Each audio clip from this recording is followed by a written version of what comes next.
Welcome to Hospitality Insights. I'm your host, Sam-Erik, and today is the third episode of the three-part series about why, what, and how of digital marketing. For the last two episodes, we have had a very vivid discussion about the whys and what, and today, of course, it's going to be a lot of fun to talk about the how part. I am with my guest, Juho Pesonen. He is head of eTourism research at the University of Eastern Finland. And if you are watching this from LinkedIn or YouTube or Facebook, please write down any of your comments or questions to join the discussion. And if you are joining us a little bit later or while we are live, just write down where you are viewing from. So we would like to know where you are viewing from so we can give you a shout out. So let me bring Juho Pesonen here to the screen and we'll start the discussion. So welcome Juho, welcome again. Hi, great to be here. This is the last episode and I'm really excited to get the opportunity to discuss these things about digital marketing with you again. It's been great so far and really looking forward for this episode. Well, it's been a great learning experience for me also. We are sort of, all of us are students because things are changing. If it's not minute by minute, but so quickly that we have to be able to be nimble and reactive on what's happening around us. And I think that's where this how part of our three-part series comes into the question. So let's start with the point of maybe where does the digital marketing tourism start from? What are help us to understand what are the first steps to consider? Yeah, and I think this episode builds quite nicely on top of the previous two episodes. So we've gone through how the company mission and the strategy actually should drive digital marketing. So all the decisions that you do in digital marketing you should be able to connect them with your strategy and your mission and what you are doing. But to say that it's also possible to do great business without that much thinking about strategies and missions. And if you are just able to provide a great customer experience and you are really good at sales and marketing, you have all the possibilities to do fantastic business and being able to be successful just with being really good at understanding your business model. But I think everything starts with the customer. So if you don't understand your customer and if you don't have this customer perspective on your own business, then it's getting really difficult to be successful and do business that succeeds.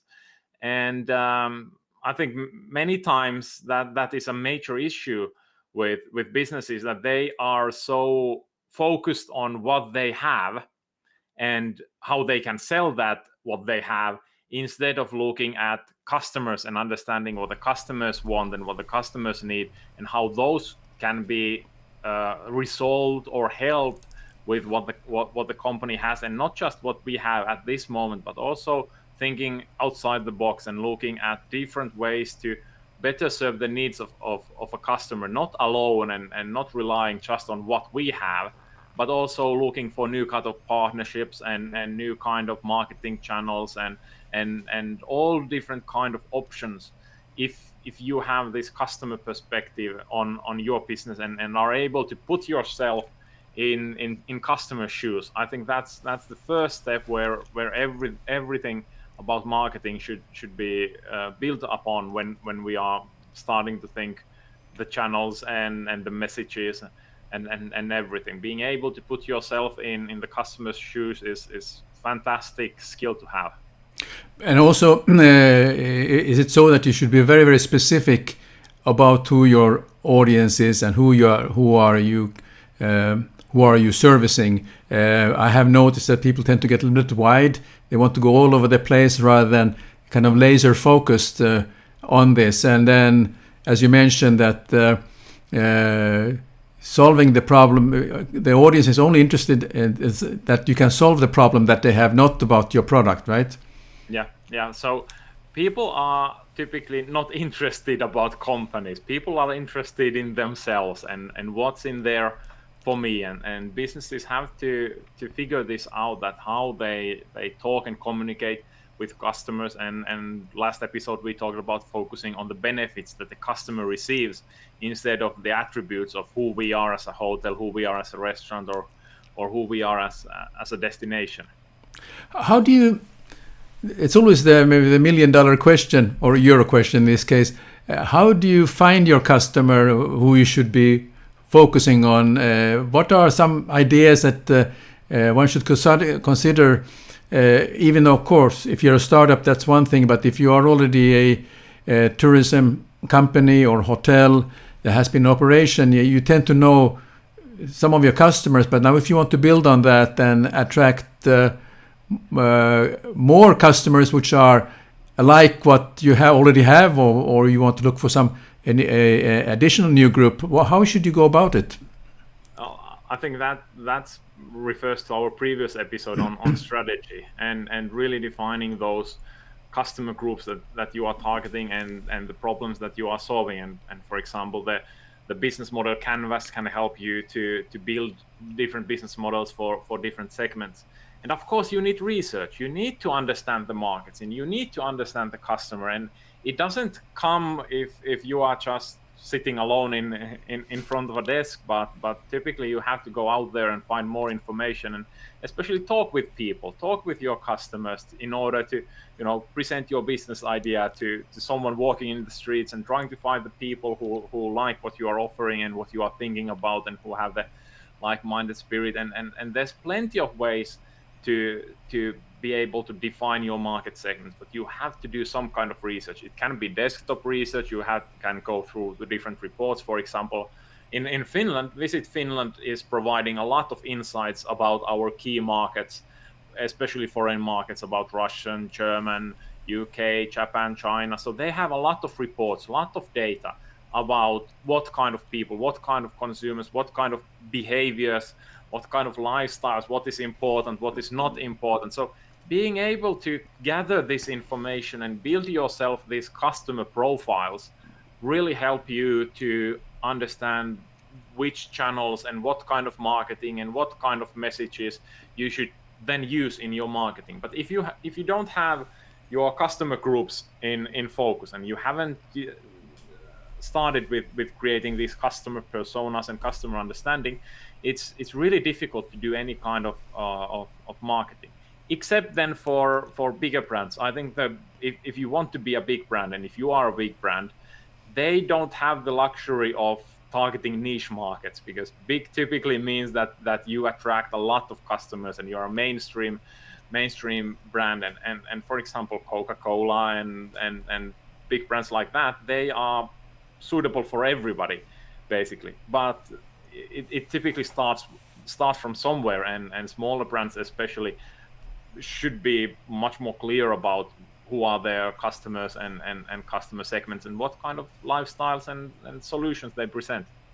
And when you're putting all this together, there might be some. You want to do some surveys, or you want to read up exactly what they talk about in social media, and what are sort of the buzzwords that they have when they are describing the problem that they have, or the pain points. So you take all that in account when you are starting to build up how you're going to attract them. Yeah, the more information, the better, and the better you are able to draw conclusions from all the information. So we are living in the age where there's actually too much information. And one of a very useful skill to have as a marketer is to understand what kind of information is relevant for you and what is not, and being able to put all the pieces together for you to build successful, this kind of a growth engine for your business. So when I'm thinking of marketing, for me, marketing is kind of like, the goal of marketing is to grow a business. So if you are interested in growing your business, getting more customers, then the marketing is typically your solution to achieve that. So let's talk about the growth engine that you mentioned, and the goal. Describe a little bit what it goes into on that growth engine and developing it for the company. Yeah. So like there's a lot of discussion on which one is better. For example, in tourism, should we focus on sales? Should we focus on marketing? Where do we get more income for the company? But I like to see that they are all about the same thing. So it's building this kind of a system, this growth engine for any kind of company that enables the growth of a company. And this is very traditional way of doing business. I would say that many businesses focus on finding sources for growth, and marketing and sales are together form this kind of a growth engine that grows the business, but at the same time it should feed itself back to growing marketing and sales, which then turns back into more growth, and that enables the businesses to succeed. But maybe nowadays especially we are talking a lot about if doing successful business and being able to grow successfully and fast is enough to count you as successful. For example, I love the tourism industry because we have a lot of lifestyle entrepreneurs who are focusing on other aspects than just growing their business. And for them, they might be, for example, about being able to support the local community, or being able to restore a part of nature near them that has been destroyed by logging or mining or something else. So there, or just being able to support their artistic lifestyles through tourism income. And there's a lot of different kind of measurements of success in the tourism industry, and this growth is just one part for some companies that are interested. But it doesn't matter like what is your main motivation and what kind of business it is. I think every business needs some kind of like backbone for doing business, because if your business is not successful, it doesn't matter how sustainable you are, it doesn't matter what kind of good your business does, because it cannot do that for a very long time if it's not economically successful. So I think that's the first thing, to come up with a way for a company to be able to survive and maybe even grow in case that's something that the company wants to do. But also they need to have a team of people who takes care of this engine, right? Yeah. So it's I think, as I said previously, there should be responsibilities for everybody, and everybody should know what is their responsibility in the business, and also putting up all the different metrics in order to measure if the company, if the marketing, if the sales are going into the right direction. For example, that good way to build this kind of growth engine is to and typically that's one of the responsibilities of the marketer, should be to increase turnover, for example, for the company, increase sales, increase profits, and get part of those profits, like 10% of all the new profits, coming back to the marketing department and sales department and people doing these things, in order for them to grow the business even further. But it has to be something that is that someone is responsible for it. I think that's the main thing, that organizations need to have people responsible for marketing, and especially like smaller tourism companies, of which there are many. Everybody is doing so many different things that the responsibilities are not completely clear for everybody. And I think that would be a great addition for and development for many businesses to focus the right people to do the right jobs and right responsibilities, instead of everybody trying to do something. So trying to find out what the strengths of the people working in the company are, what they would like to do, what they are good at, and finding ways to enable people to do what they are good at is quite critical for any small business. And really takes really the leadership of the company. It takes for them really the smart leaders are the one who are able to tap into the passion of each individual and what is their passion, what they're good at, and what they enjoy doing, and have fun while they're doing. And that's, I think, you can start to see success growing through that way of thinking. Yeah, and it also comes to the whole digital transformation idea that's connected to digital marketing, that all of this needs so many skills, and you have to be able to allow people to focus also on developing these skills. Like there's this fantastic quote on the internet where a human resource manager asks the boss that what if we use 10,000 euros to train this person and he leaves the company, and the manager says that what if we don't use that money and he stays in the company? So which one is the worst? So I think we need, and especially the digital marketing field needs skills. It needs people to be able to do these things and understand how everything is connected in business. So the digital marketing big picture, understanding the whole customer process of how customer comes from someone who doesn't know the company at all into someone who is fanatic about promoting the company and telling all the friends and visiting the company as a loyal customer and so on. So someone has to be responsible for moving people along this purchase funnel all the way to customer loyalty. How about maybe we can talk about the importance of digital channels, and maybe we can share your views on that, and maybe we can expand on that topic a little bit. Yeah, so I like doing digital marketing nowadays is super easy. Like anybody, I think anybody can start up their own Facebook account. They can start hire somebody to do a really nice website for them and get these basic building blocks of digital marketing in place. But that is only the beginning. It's not something that you do once, but digital marketing is something that should be present in everyday business.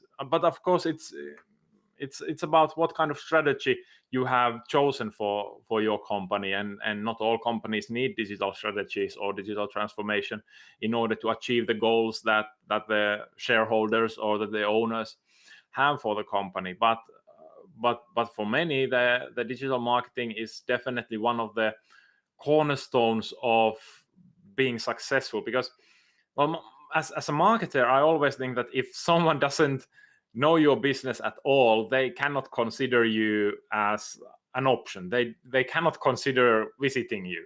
So you have to be able to first bring people to be aware that you exist, and you have to be able to get them interested, and you have to get them come to your e-commerce store or whichever booking channel you are using in order to finish those sales.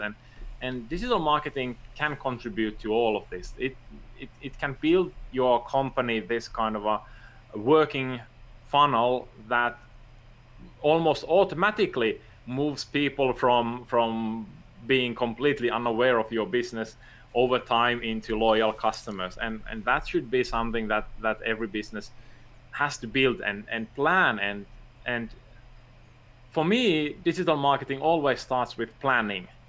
Careful planning of what we need and how the customer behaves in different steps, and then executing marketing for different steps in the customer purchase and information search processes. So we are in marketing or always serving and helping the customer instead of just doing marketing. And by helping the customer and creating value for the customer, that's the best way to find loyal customers. Yeah, I just there was some announcement not too long ago that for the students who are looking for summer jobs, one of the Finnish companies who are hiring, they're saying that they're paying each individual a bonus if they go on social media and talk about the company they're working in. And I thought that was a fantastic idea, and I've been talking about this about quite some time. Reminds me of when Snapchat became the big thing, and you could actually put codes and stickers, and if in front of your if you have a cafe or something, you put the sticker of your Snapchat, and you can use that as a tool to tell your friends that you are in this place and so on. And I think this is totally underutilized, in my opinion. What do you think?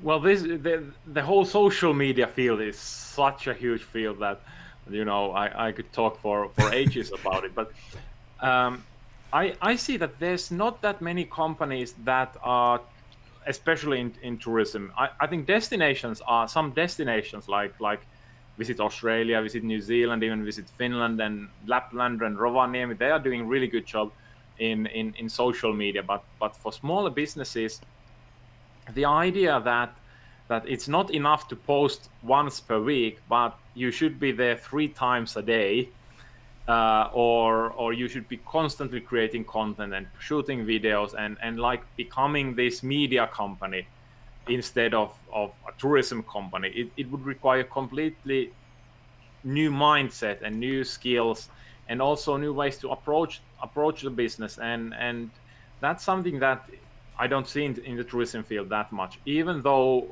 if we think of destinations, there's so much to tell and so much that would interest people, that I don't think it's about lack of materials. It's about lack of courage to fully go into the social media and fully go invest in all the possibilities that digital marketing creates. I mean, you have to be really strategic, and you have to really plan it well. I have a couple of examples who are actually doing a very good job at that. There are different parts of the world. The one is a city hotel, which was recently opened, Villa Copenhagen. They were supposed to open and they couldn't open because of the situation.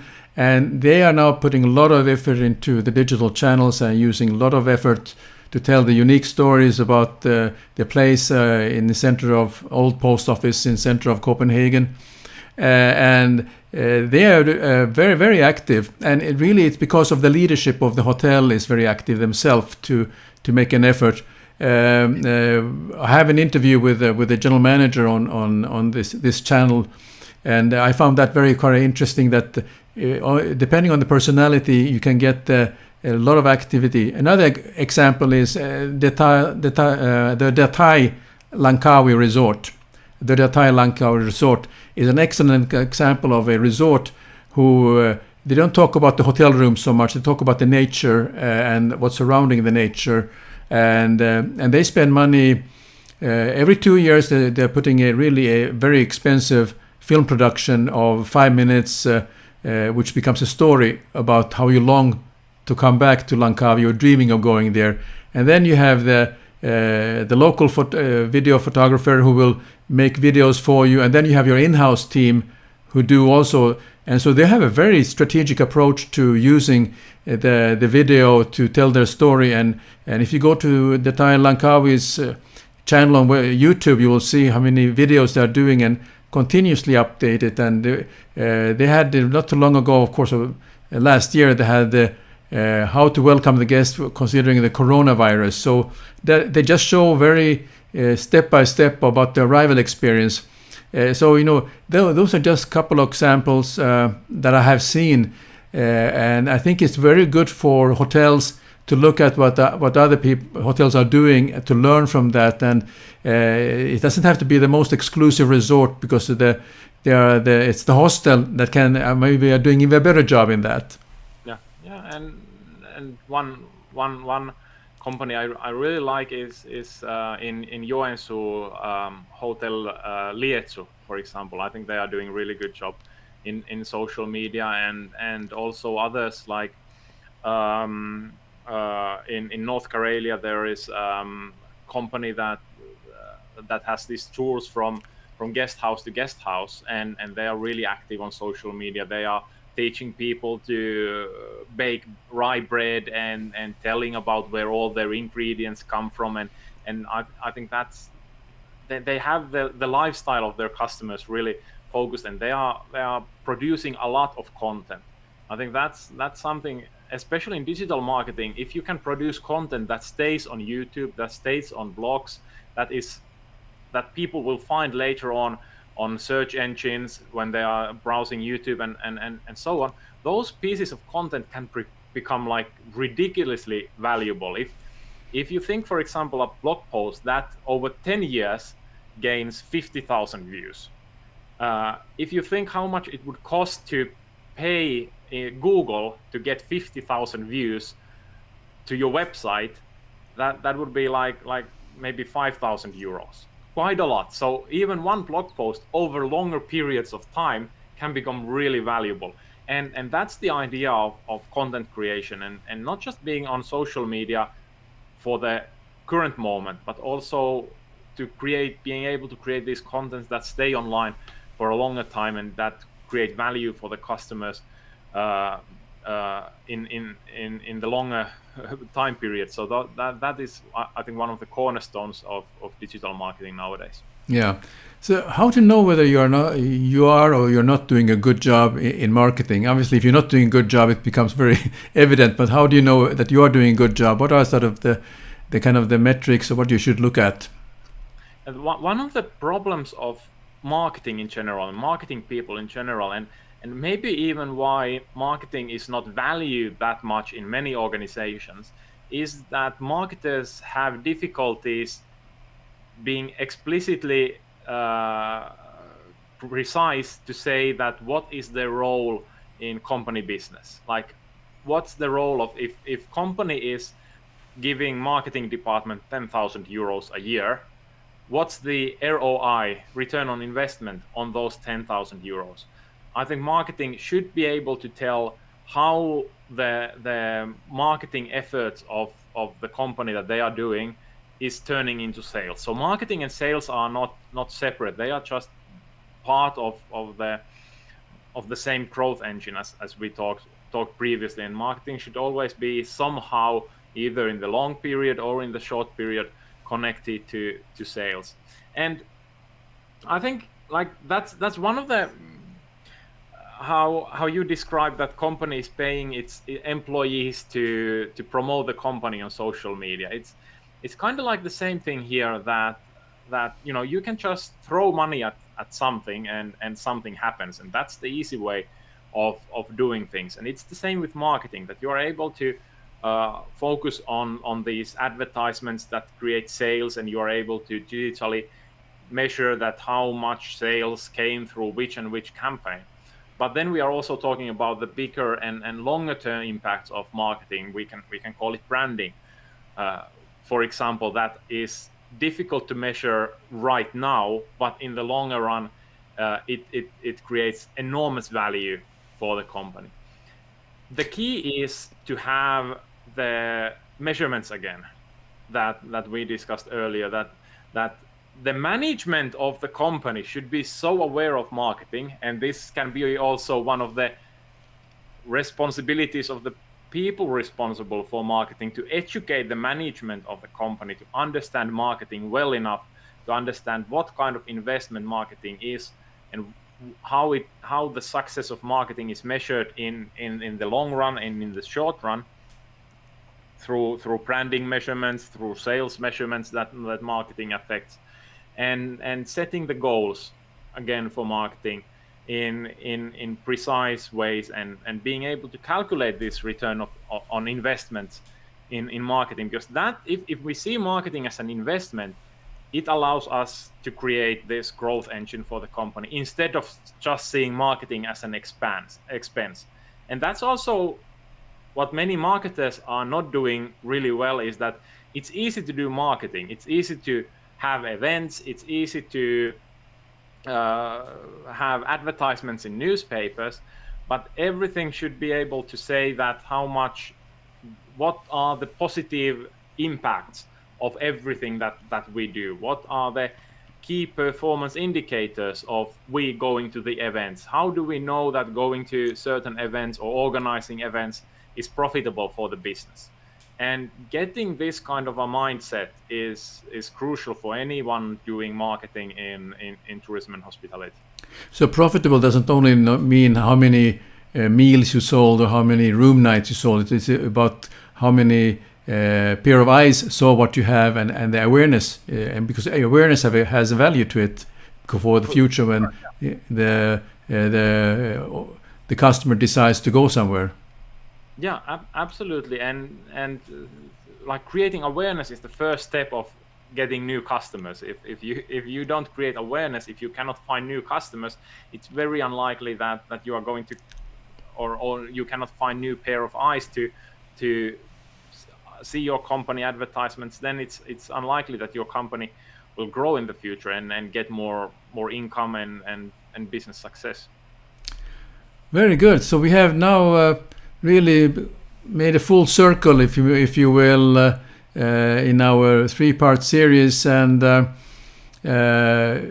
what advice would you like to give a young, passionate hotelier who wants to become very skillful in digital marketing? What are they should okay, besides joining you for the master's course, but any other tips? I think put in the work. So there's no shortcuts. You have to learn these things. You need to understand how everything functions. You need to be able to understand how the big picture in digital marketing works, how the funnels work, how the customers behave, how they react, understanding all the numbers, understanding what they mean. It's all about the hours and how much work you put into mastering these things. It's directly related to that. I don't think there's any kind of shortcuts. And also I would say that being systematic about it and like not just learning things, but constantly using and constantly trying out new different things that you are learning is a fantastic way to understand about your business. Because during the years I've been involved with tourism businesses, I think I've examined the marketing and digital marketing of more than 100 tourism businesses, and one thing that I've seen is that well, now I'm losing a thought a little bit, but yeah, it's sorry, I completely lost what I was thinking about. No, it's okay. But if there are certain things that you have noticed because you studied 100 different companies, are there some particular things that maybe there's some common mistakes that they should be avoiding, that you recommend they avoid? Just come in with a couple of ideas on that.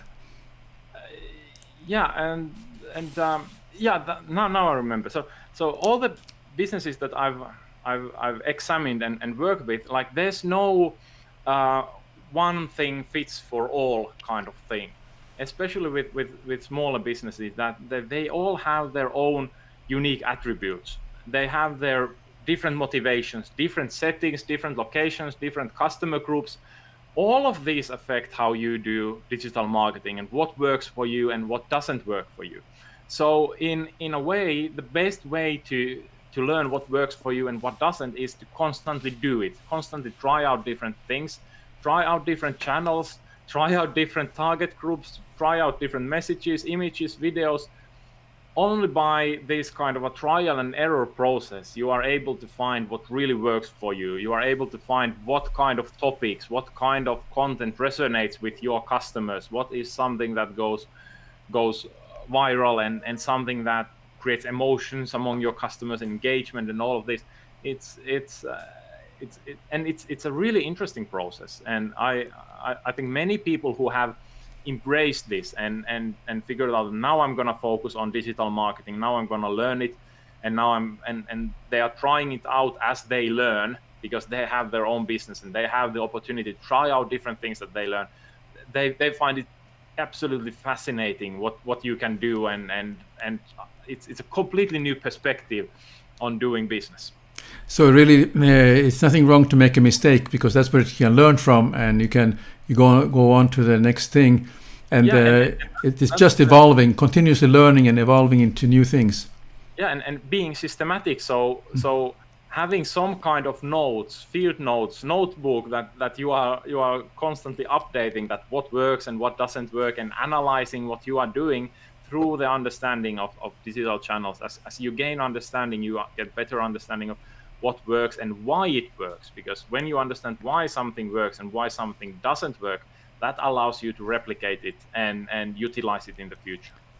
Very good, Juho. Thank you very much. Now I want to, since this is our final episode of a three-part, I want to ask you something about you, as a person, if you don't mind. Sure. What do you think has been your biggest accomplishment during the COVID period time? Oh, my accomplishment is I'm really proud that we are able to change our studies. Especially, I'm running a master's degree program, and one of our challenges has been, of course, to modify the program to fit everything that is happening with COVID-19 and getting our students graduate and getting our students to learn new things in this new world and in this new context. So everything, we just cannot talk about business as usual basically in anything. The COVID has affected everything in that we are teaching in tourism, not just how we teach, but also seeing everything from the new perspective, seeing digital marketing from the new perspective, seeing strategy, segmentation, missions and visions completely from this COVID-19 context is something that I think we've done really great job with our students and with my colleagues, and that's also something that as you said in the beginning, we are all students, so we are continuously learning about the effects of COVID-19 and bringing the elements into our studies as things progress and develop, and we don't know what the future holds. We don't know how tourism is going to look in next year or in 5 years or in 10 years, but we can teach and we can all learn to adapt and being agile and being able to find those skills and knowledge that allows us to succeed in what we want to succeed in, no matter what kind of future is being constructed for us or that we build for ourselves. Excellent. Well, thank you very much, Juho, for taking the time. We have had some 3 great sessions, and this will be also available as a podcast at the Social Hotelier show. I know there are many who like to listen to our discussion rather than watching our 2 handsome guys here on video. So maybe the audio might be more suitable. But I'd like to thank all the live viewers first of all who joined us during this time from around the world, and also I'd like to thank all the replay viewers who are joining us. And I will put into the description, the comment, the links to those, particularly those hotels, and I think we'll also mention the nice hotel in Joensuu and also the other business that you mentioned. So this could be also as a source of inspiration for the viewers who want to see what we are doing in Finland. Great, sounds great. Thank you so much for this. I've had a blast doing this, and I hope my students will have a blast listening to all these podcasts. So thank you. Thank you. All the best. Thank you so much.